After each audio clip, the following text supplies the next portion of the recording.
Okay, welcome everybody to our weekly tarot party.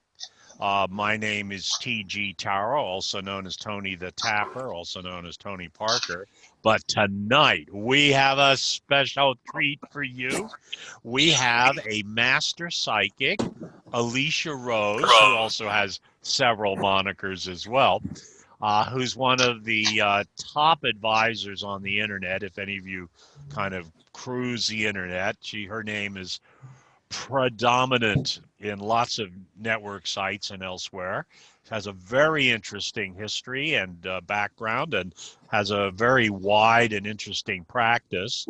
So we're going to kind of interview Alicia a little bit, and then at a certain moment, Alicia's going to volunteer to give some quickie readings for everybody. Does that sound like a plan, guys? Sounds good. Okay, awesome. So, Alicia, take it away. When did you notice or realize you had gifts? Why don't you tell the story of once upon a time? Well, once upon a time, I was very young and very clueless, and I was starting to have visions.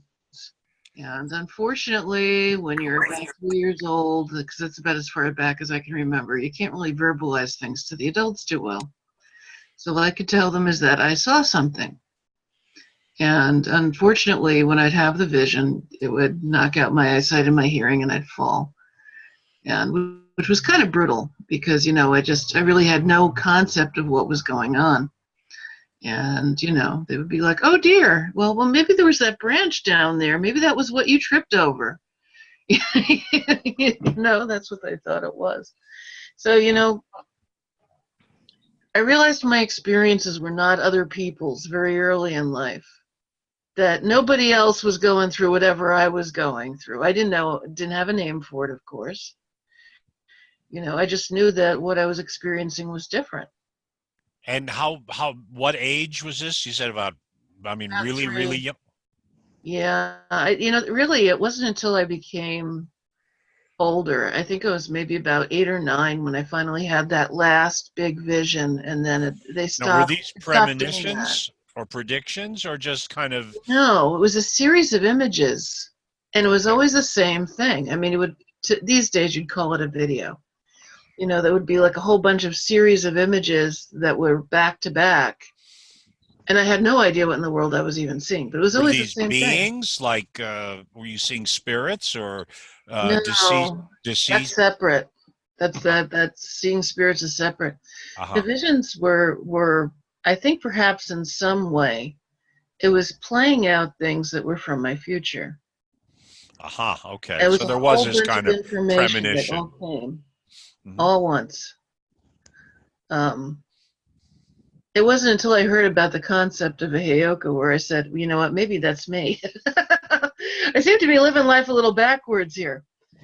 So, even like with the paranormal, that too was something I was experiencing was totally different from the visions.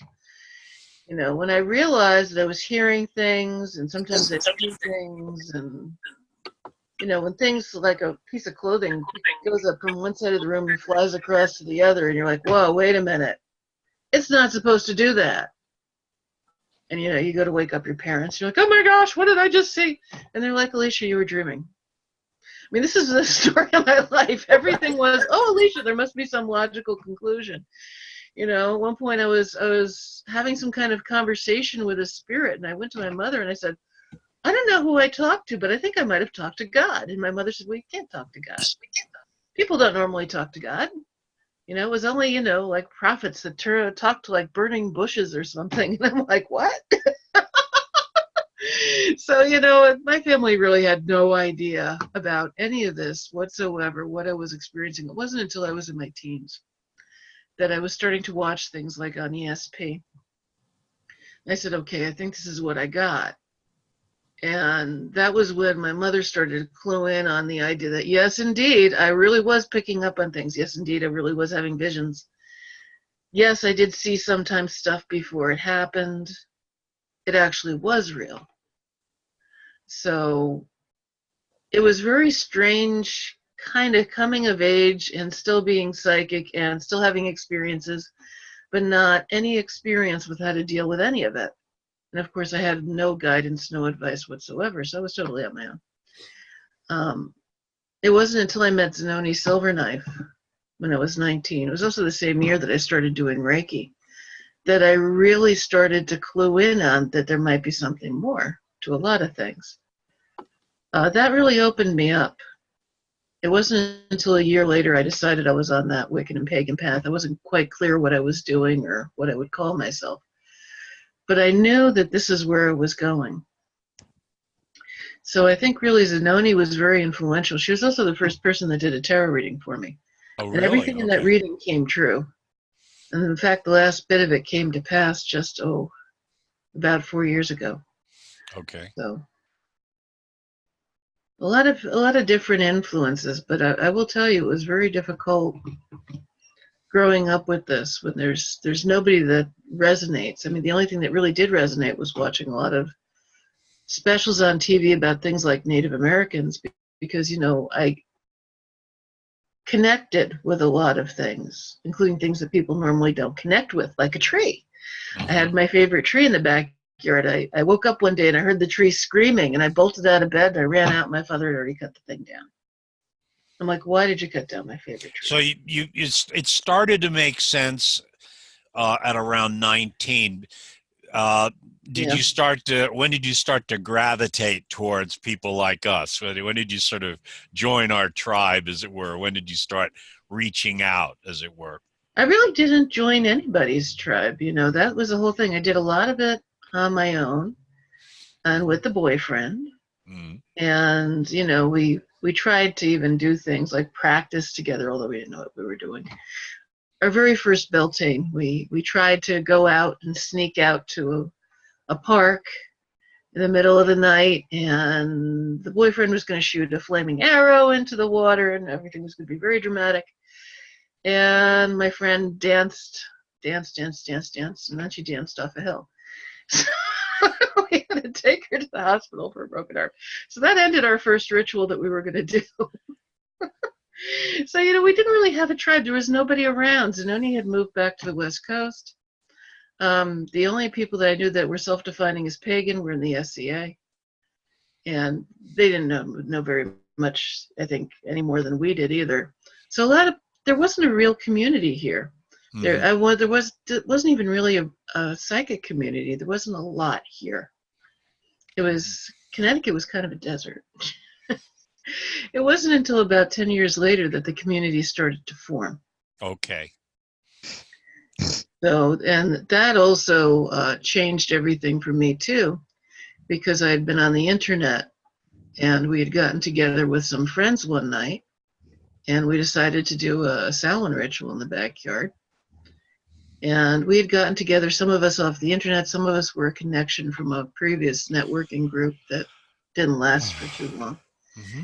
And we decided that we were going to form a church.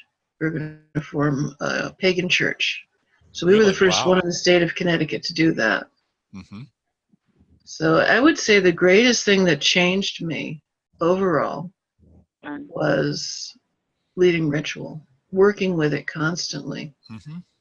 That did change who I was. Invoking deity totally changed who I was. So And of I'm course, a totally different empowered person you as than I was well. then. Empowered you and brought you into obviously, yeah. When did you start giving readings, or was it something you just did a little bit and just grew gradually, or did you just wake up one day and say, "Okay, I'm giving readings"? No, I started with the runes. It was a happy accident. I got Ralph Blum's original set when they first came out.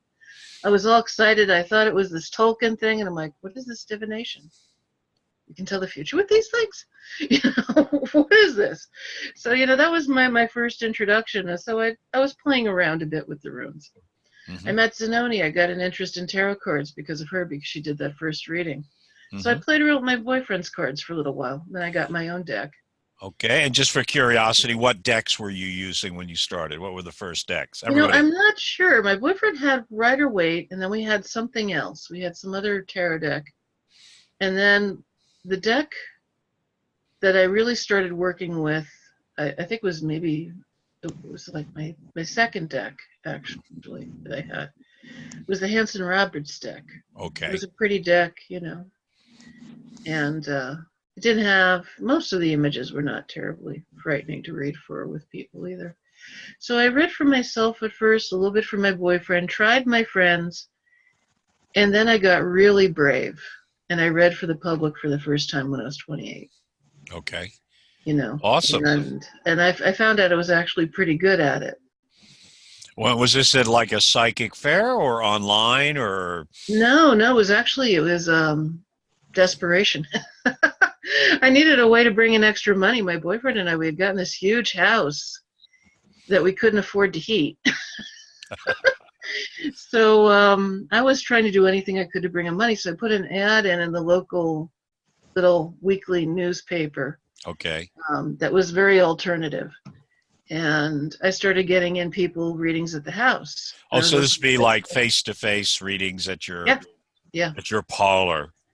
Yes, it was just the house we had bought had a waiting room in it because it had been an old Edwardian that they turned into a doctor's office, and the rest of it was a regular house. Right. So that little waiting room became my reading room. Oh, that's nice. Yeah. And I also started on a phone network at the same time, too. So I just leaped right into it.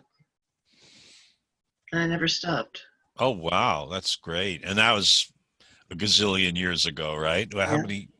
And so and then when did you get onto sort of the more internet kind of networks?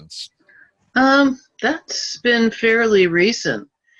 I got used to the old style phone networks. Mm-hmm. In fact, I was very surprised. I was working on a phone network, and I don't even know how those people found me. But I got a phone call, and an email from these people that said, "Yeah, we're starting up this live video thing, this live video on the internet." And I looked at it. I said, "Okay, well, let's give this a try," because I was also doing the phone network. I was trying to freelance at the same time, but it was part-time. It wasn't enough money. So I said, okay, we'll try the video. And it was Psychics Live. It didn't last, but it did get me through for a while, and it did also get me going on to Aranum afterwards. I had no idea that Aranum even existed. I think Psychics Live started up about the same time Aranum did. Mm-hmm. So I got the invite to go join Aranum, and so I did. So and that was what, about 9 years ago, 10 years ago? What? That was 8 years ago. 8 years ago. Okay. Yeah, it was actually my anniversary was November 11th. Really? Yeah. Oh my gosh. Yeah. 11/11. That's Armistice Day. The only reason why I remembered it was because of Facebook, because they post your memories, and I'm like, right. Wow, I hear you. Anniversary, isn't it? Mm-hmm. So. Absolutely. And so Aranum is your main. I just went blurry. So Aranum is your main site, though, right? At the moment, that's where you're. Yeah. Being a top psychic, I really don't have energy for a whole lot more. Right. Working in other service isn't really possible for me right now. So for anybody who's curious and wants to visit Alicia on Aranum, Alicia, why don't you post your chat room URL in our chat box, okay? Just so everyone want to come and visit you. Yeah. Make sure I remember what it is. Yeah. So they can come and visit you. Yeah, obviously I'll be there after this is over. And also, do you still have you still have you had a store, right? I remember I know we're digressing and we're kind of getting off the interview, but when did you start the store thing? What was the store? Oh, I had a store originally in East Haven, Connecticut. Oh, you mean a bricks and mortar store? Yes, a real regular store, and I lost it with divorce and recession. So I had it for a couple of years. I had it for almost 3 years. And are you still doing anything online with that, or are you doing anything online? Because a lot of stores have gone online anyway. Yeah. Yeah. So if anybody wants to find me, it's very easy. Anywhere you look, if you just look for Sub Rosa Magic, just do a Google search. You So can there you find go, me. guys. If you want to check up on Alicia and say hello and just say you met, etc. Okay. So anything else you'd like to share? Or also, guys, if you want, if you have any questions besides, uh, just shop talk or kind of about Alicia's experience, feel free. Also, feel free to raise your little blue hand.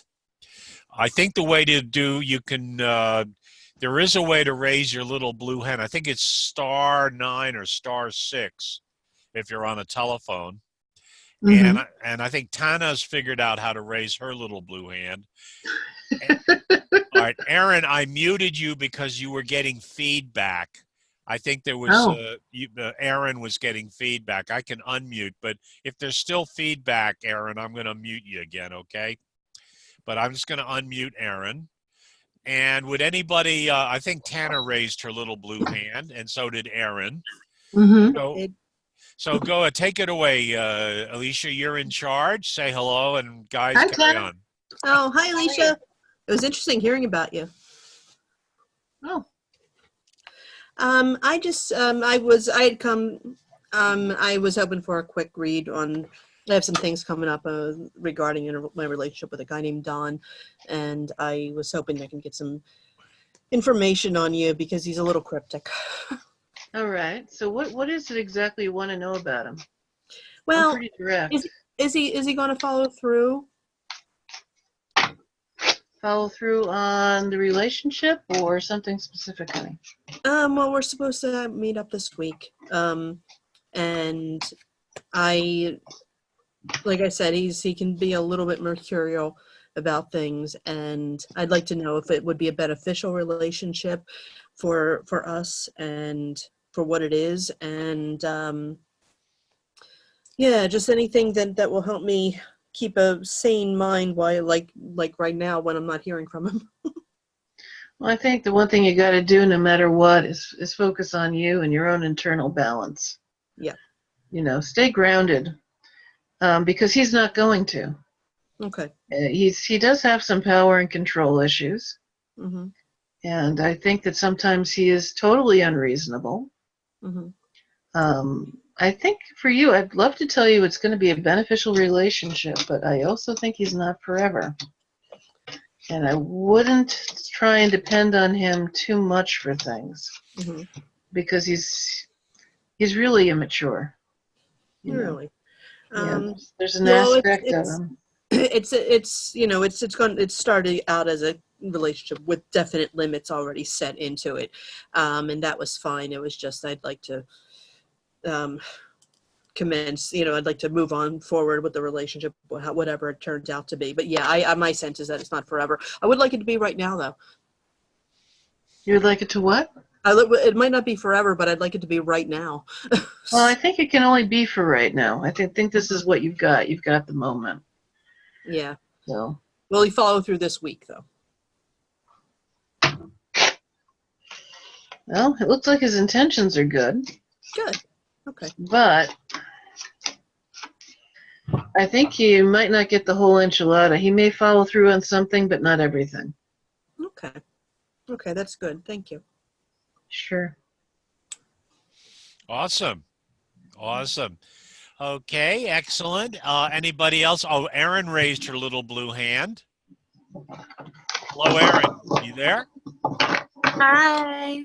Hi there. We're just seeing the top of your head. You want to? I know. That's okay. If you wanna hide like that, that's all right. But that's cool. Nice I'm to see sorry. you. Thank you for your messages, by the way. Sounds like Oh, your no things are problem. working for you, and you're doing the tapping too, right? Yeah. Good for you. Erin is one of my tapettes, one of my little tappers. Okay, go ahead. It works. Ask Alicia whatever you want. Go ahead, please. Okay. I don't know. I feel like you've really answered all my questions, but I guess I could get into detail about one. So I'm heading back to Georgia, I guess, and Uncle Tony, he said that I would be successful, but I want to know exactly what I would do if I could get any detail on that. like what exactly would I be doing in Georgia, if that makes sense. Okay, so, but what is it that you're really looking for, honey? What are you? I don't know. I just want to be like, I want to go down there and I just want to be really successful. I think you're putting the cart before the horse, though. You're going to be working harder than you ever thought you were. Whatever you do is not going to come easy. Okay. And I think also, too, going to Georgia will also be a transition for you. It's a readjustment. Mm-hmm. I think you're going to have to recalibrate what you normally do. It might even go down even as deep as the way that you relate with other people, even in a workplace. It might be a little different. Okay. So try and roll with it.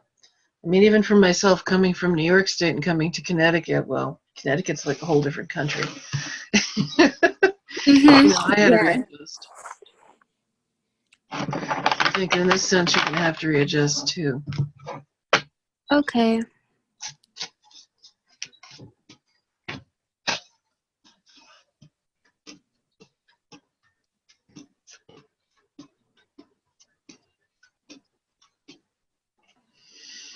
You've got a big heart, honey. I think you've been probably trying to be a square peg in a round hole for a long time. I think you really need to explore maybe more working with people. Okay. Maybe even younger people. Younger people? Like a teacher? Something along those lines. Even if it's not a teacher, I think interfacing with the public, interfacing with younger people might be something really good for you, because I think that's where you can really find your niche. Because you've got a strength of heart that is stronger than most other people. And I think you could probably succeed where a lot of other people would fail. Okay. Thank you. I appreciate it. You're welcome. Awesome, Alicia. And stay on, Aaron, and just keep on going. Keep on keeping on, okay? Okay, I will. Don't quit before the miracle. Awesome. Now we have somebody on the phone.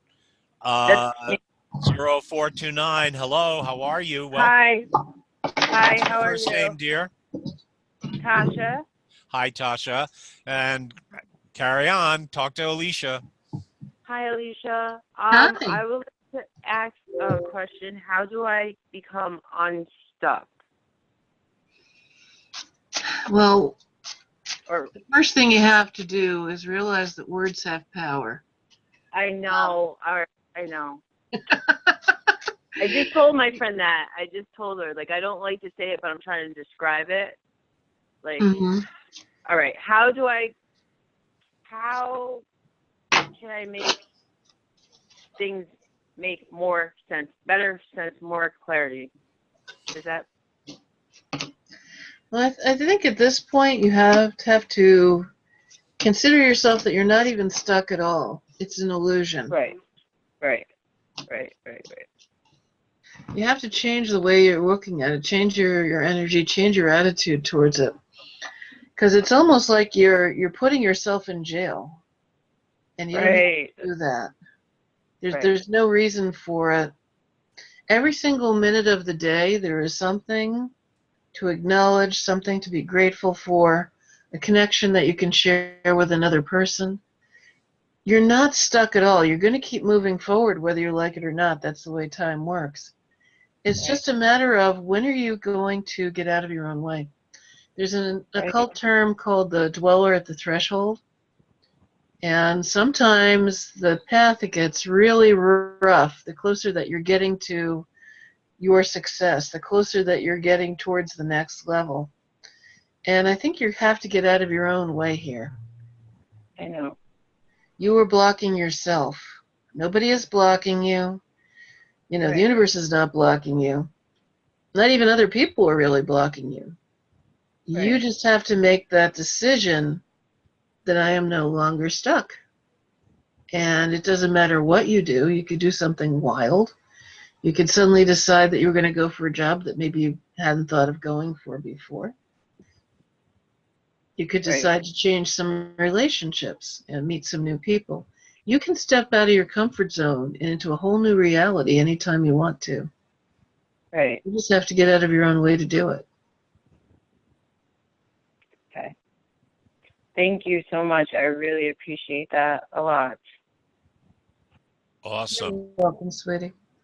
Awesome. By the way, I'm just going to comment on this note that we make our own reality and the words have power. The first, this is going back a few zillion years, but the first shrink who ever accurately figured out what was wrong with me was a marine psychologist. And this is back in the day where they just said, you're crazy. They didn't say PTSD, okay?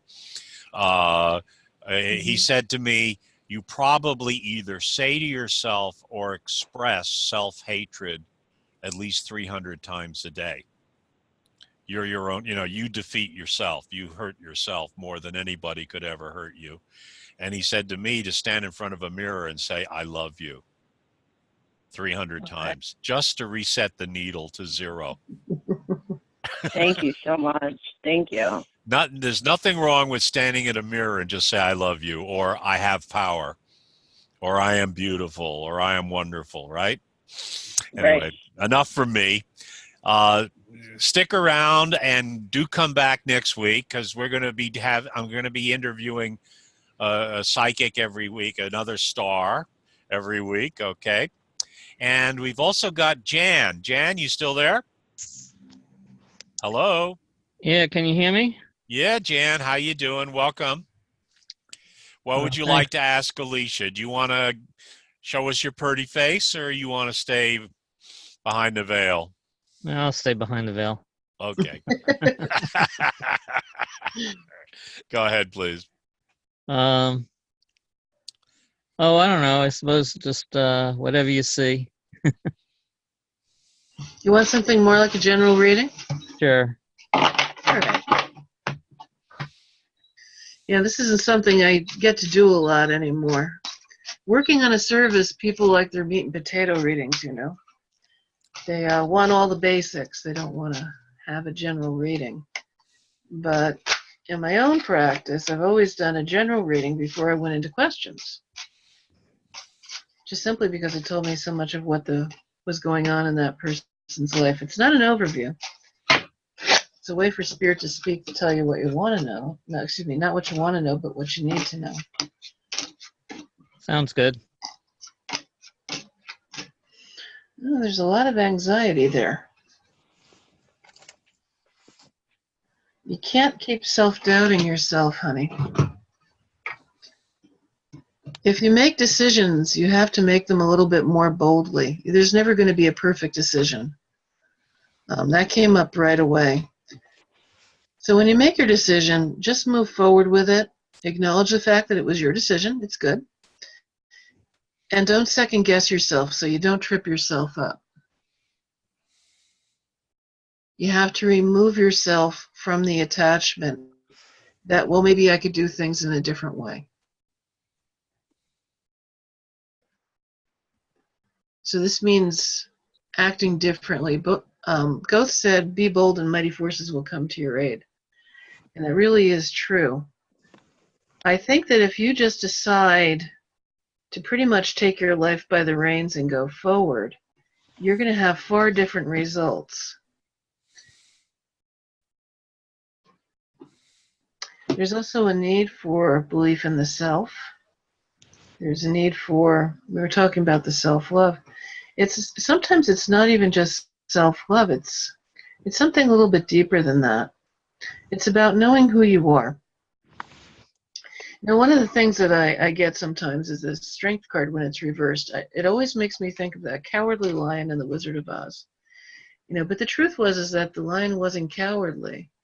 The lion just sort of forgot he was a lion. I think you need to remember who you are and that you're here for a very important reason. Maybe you haven't acknowledged that yet, but you are here for that for a very important reason. And that's going to become unfolding to you over the next several years as to what you really do. It's going to reset your compass in life. So I think you need to approach the big picture right now, a broader horizon for more opportunities in your life. You also, too, are a bit gifted on some level. You know, maybe you haven't fully addressed your psychic gifts. Maybe you never have to. But nevertheless, there's something still there. Do trust your gut. That is your North Star. That is your internal compass to help guide you in life. So if there's something inside you that says, no, don't do it, do listen to it. Allow that to come to the fore, because if you try and just do everything in terms of logically thinking things out, I don't think you're going to do too well.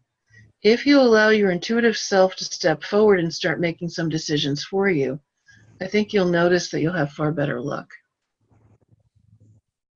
It's just a different way of doing things than other people do, and that's all right. You don't have to do things the way other people do. And in doing so, I think you're going to really set yourself free.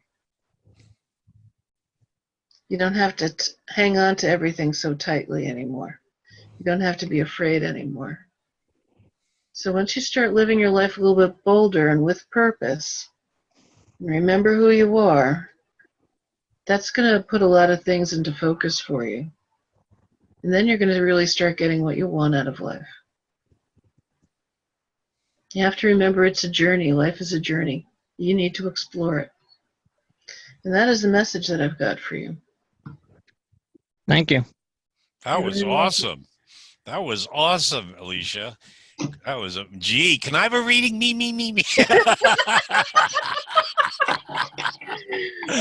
I couldn't resist. I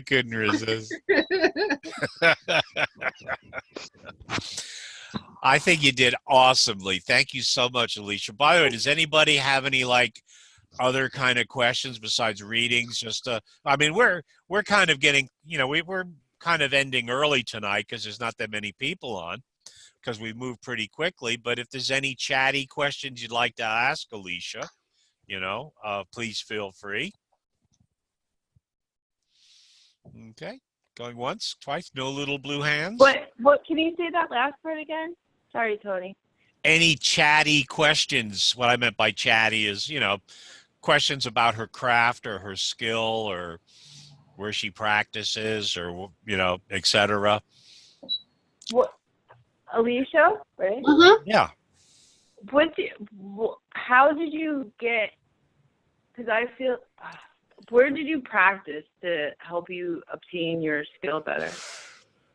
Or what did you do? School of Hard Knocks.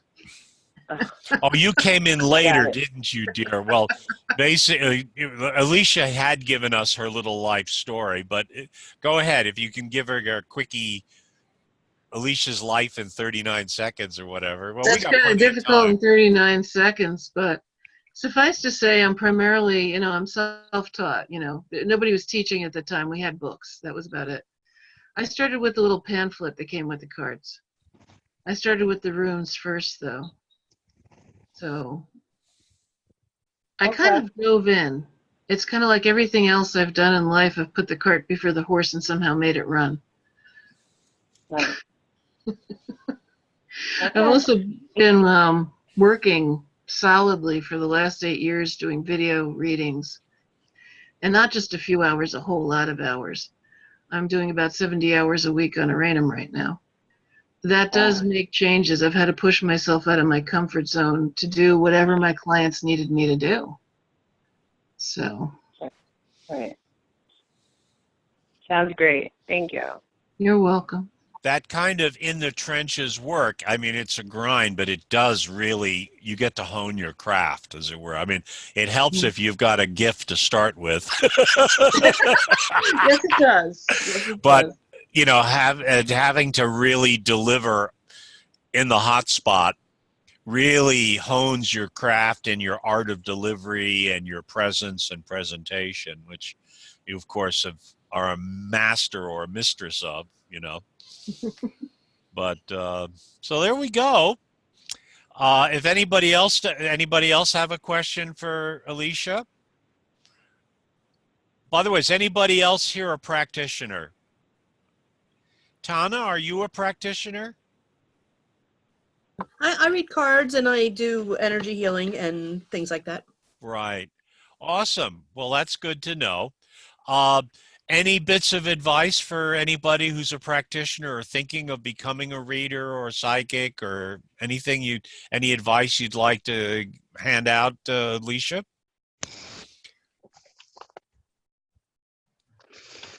I remember you had something very eloquent once. I think somebody asked you that question once before, and you were very eloquent on that point.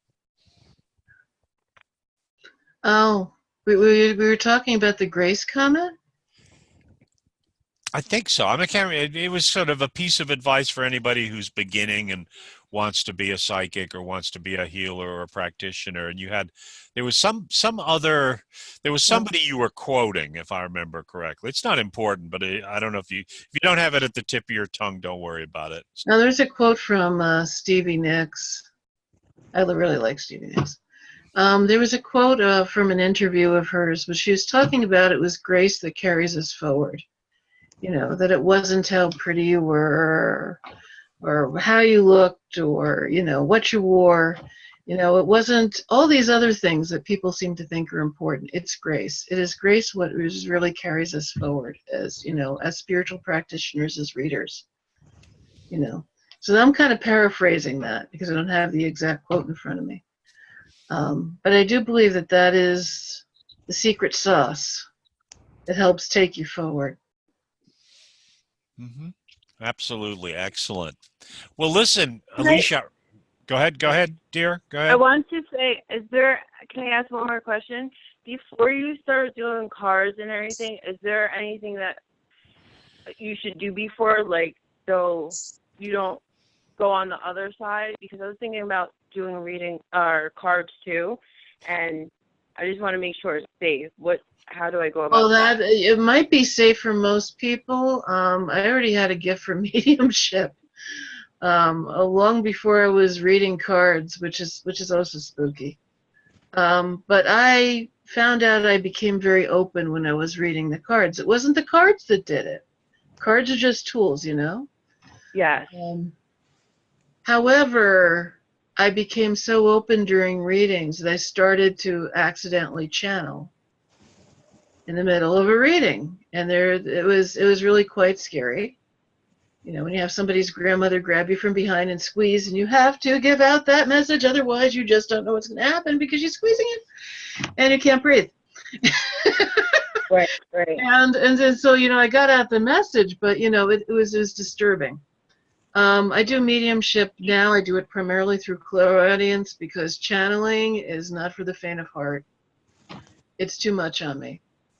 So I had to develop my clairaudience to compensate because obviously I can't be ridden by another spirit in order to give out the messages. That's just way too much.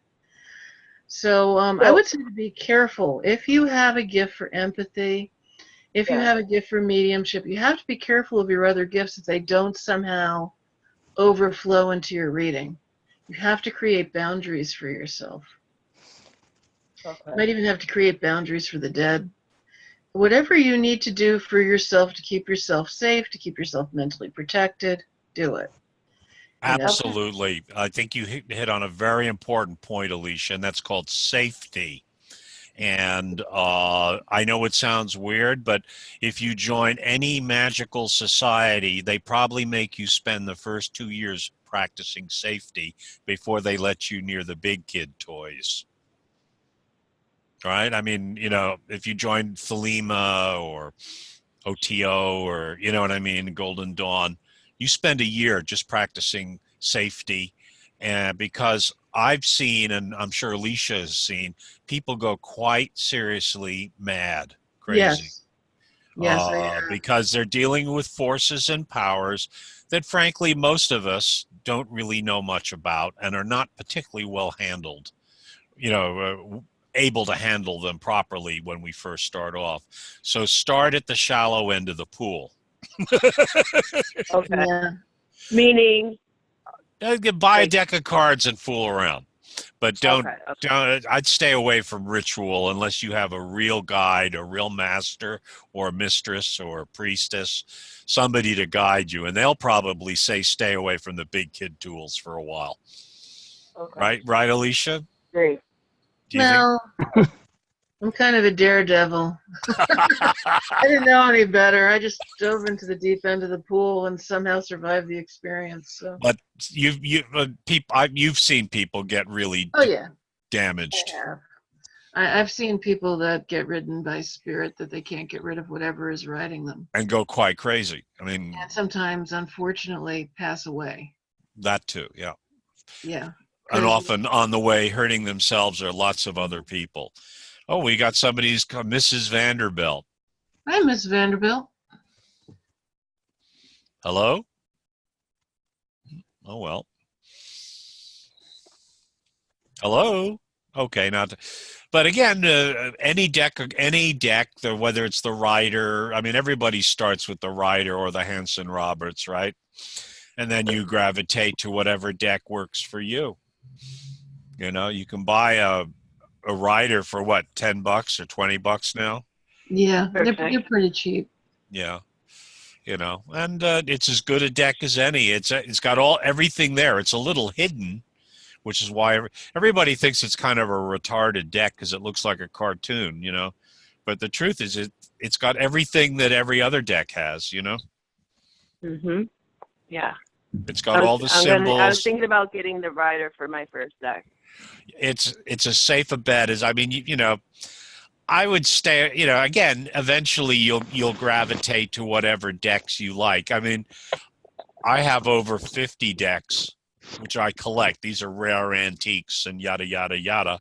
And I take them out about once a year, take a look at them, give a reading, and then I put them back in a box and never touch them again, you know?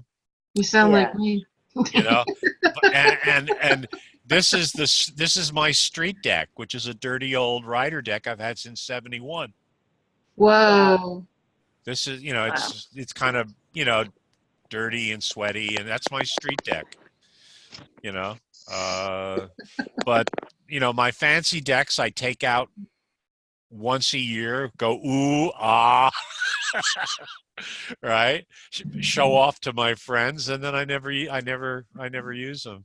Oh, we got Mrs. Vanderbilt. Hi, you're a bit of a latecomer, but would you like to get a quick reading or have a question for Alicia? Alicia is our psychic star of the day. She's our guest psychic for tonight. Yes, I would like to just do a reading. Okay, well, take it away, Alicia and Mrs. Vanderbilt. Just a general reading? Okay. Yeah. You got it, sweetie.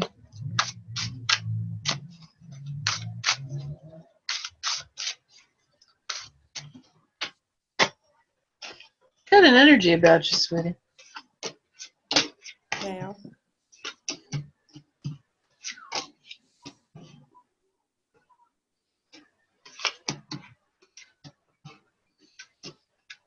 I think if you wanted to go deep into spirituality, you can. I think that path is open to you. I've been looking into going to getting deeper into spirituality. Good. 'Cause that's exactly where you need to be. Yeah, it's kind of hard for me to miss that priestess kind of energy. The what? Priestess kind of energy. Oh.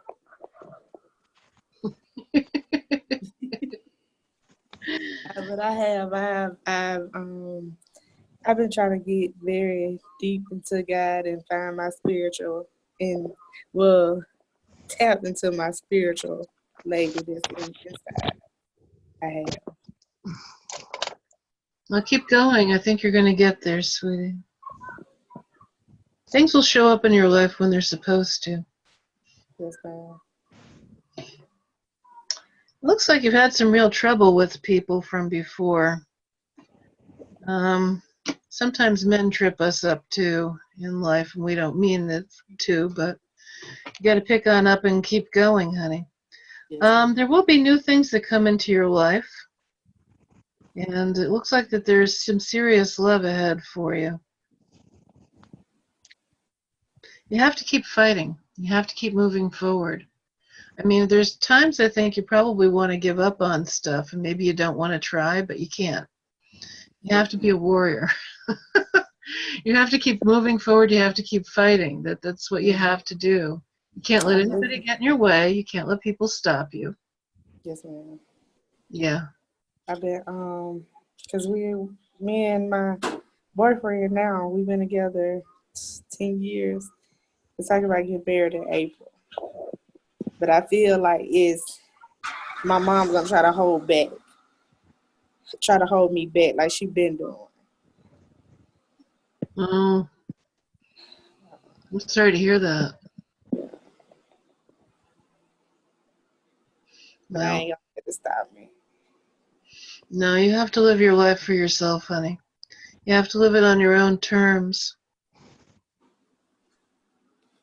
And you've also you've got a lot of love there. You've got a great strength. And I think that can definitely go into other people. You know, one of these days you're going to be the matriarch of your family. And I think you have to think about that too. Things are not always going to be this way. Yes, ma'am.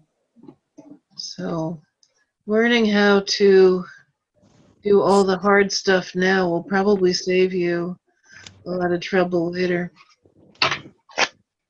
There's a real need, I think, to probably prepare for your future too, because I worry a bit as you get a bit older. Make sure you set yourself up to succeed. Make sure that you can set yourself up to succeed at every stage of life. Because I'd hate to think at some point you end up being held back or down because, you know, maybe you got off that path, or maybe you thought, well, maybe if I spent the money on this other thing.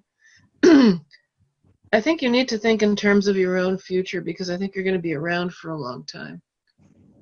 So even right down to making sure you have enough for retirement. And I'm mentioning that because it came up. Mm-hmm. My business, I do hair. Mm-hmm. And I've been thinking about it for the last 2 years. I've been thinking strongly about coming off my full-time job and making this my full-time job. Mm-hmm. Because I've been doing it since I was 13. And it's steady growing. And I feel like I'd be losing out on a lot of money. For one, I'm not charging a lot, and I up my prices, but I'm thinking about the people that's not fortunate enough. And I still try to make it comfortable for them. And it's like really, I'm like, Well, then, you know, maybe you still could keep some people that you need to make it comfortable for them, but they also need to make it comfortable for you. They need to send you referrals, you know. They I need get to a write lot of good those. reviews. Mm-hmm. And they need to help you with your business. So I don't think there's anything wrong with saying to them, well, you know, I'm still going to keep this price for you because I know that it's hard on you otherwise. But, you know, if you could do this thing for me, if you could write me a review on my Facebook page, kind of a thing, things to help you promote yourself, that would be useful. If you're going to do that for people, do ask for something in return. Yeah, you're right. You need something more. Don't ever feel bad about charging. Mm-hmm. Because it's really very strange, because even for me, you know, doing readings, a lot of people, they want you to read for free all the time. And, you know, there's nothing wrong with charging. There's no shame in charging. There's no shame in charging for using your hands for your own labor. Mm-hmm. You know, when you're a skilled individual, you deserve a little bit more. Yes, you can create, you know, your own level of what you're willing to accept. That yes, there are some people you might want to actually lower your price for a little bit, Mm-hmm. but not so much that you'd be hurting yourself. But for the most part, raise your prices. And it's strange because a lot of people, they might not want to come to you unless you raise your prices. they might not think you're any good. I'll tell you, it's very odd out there pricing yourself that way, but it's true.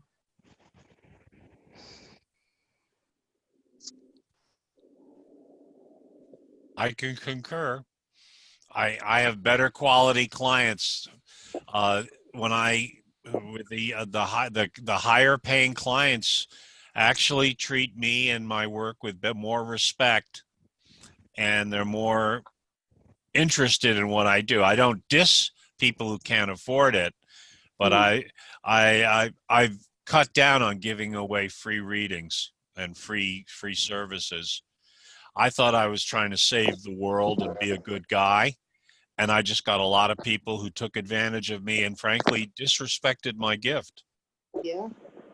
That's how Which is why now I don't refuse to give free this or Turn your Bluetooth out. or deals, but I make sure that I am also open to higher paying clients. I totally agree with Alicia on that. Mm-hmm. That's an important point. Sorry, I didn't mean to jump in, but. Oh, no, you're fine.